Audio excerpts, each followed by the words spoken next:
your clients are very lucky to have someone like you to actually see them as their infinite potentials, to see them as that possibility. Say someone's thinking, Samantha, CK, I agree with you. Love to have someone like Samantha to empower me to step into my next level.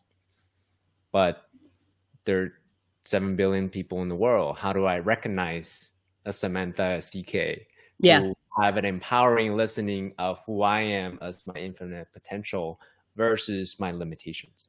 Yeah.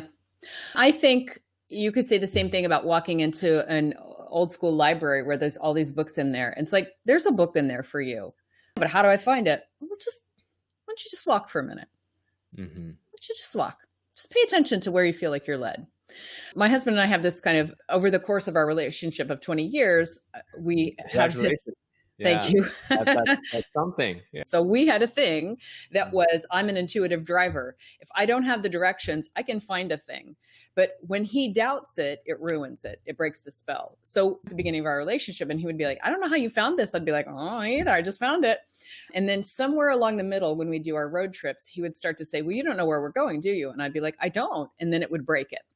So intuition and that learning to acknowledge your divine guidance is really, really important. One of the things that you need to develop as a human and as a business owner is the ability to get in touch with that voice. A lot of business owning is decisions and really understanding intuition and guidance. And you can turn to an advisor, but really the advisor's role is to say back to you something that you already know, but it hasn't quite made it to consciousness yet.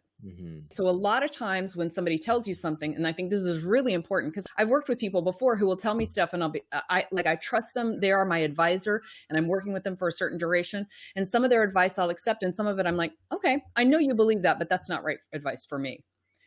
I know enough to know what aligns with my values and what doesn't. And it's like, cool, that you want that, but I'm not doing that.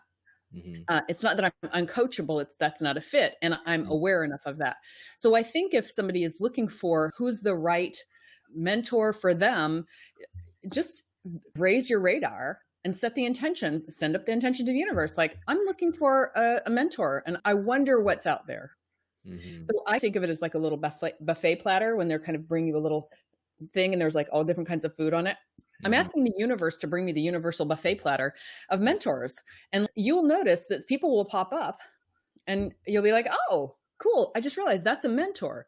Now that's not the one for me, but I saw that it was one. Thank you. Not that. Here's what I'm looking for. And all of those kind of not quite that are going to help you hone what is that very specifically.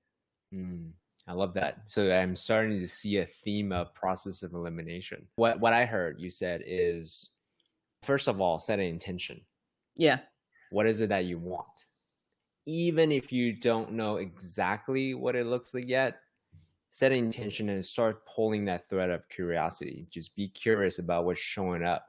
And then you're going to have more data. And then you can say, thank you. This is what I want. And then this part, I don't particularly like that. Thank you. And let me choose the next plate. Exactly. And then you can start to hone in. And then the way I would interpret that, using my words, is not just the resume. The resume is the external, is the tangible, but also an energetic resonance. Because sometimes you see people with a perfect resume, but energetic resonance isn't quite the same way that you are. Resume looks great, but not perfect for you. Is that an accurate reflection of what you shared? It is, except for I'm 99% resonance and 0% resume. I really do not care about facts when I'm making a decision. And many people will be stunned and horrified to hear me say that. I mean, there will be some facts that will be interesting to me, but if there either is energetic resonance or there isn't, and things can come to me in a very fact-based way. And then when I kind of check in as to whether this is the right next step, I left the Coca-Cola company. It wasn't fired. I just left because I hated it. And people did not think highly of that decision. People in my life were not impressed with that. That seemed like taking the facts and doing something very stupid with them. And I was like, zero energetic resonance. And not only that, it's just not working for me at all. I took a year off and then I started consulting. But, sometimes I think I'm much more intending to be aligned with the energetics of things. And so all of the surface stuff isn't as important to me.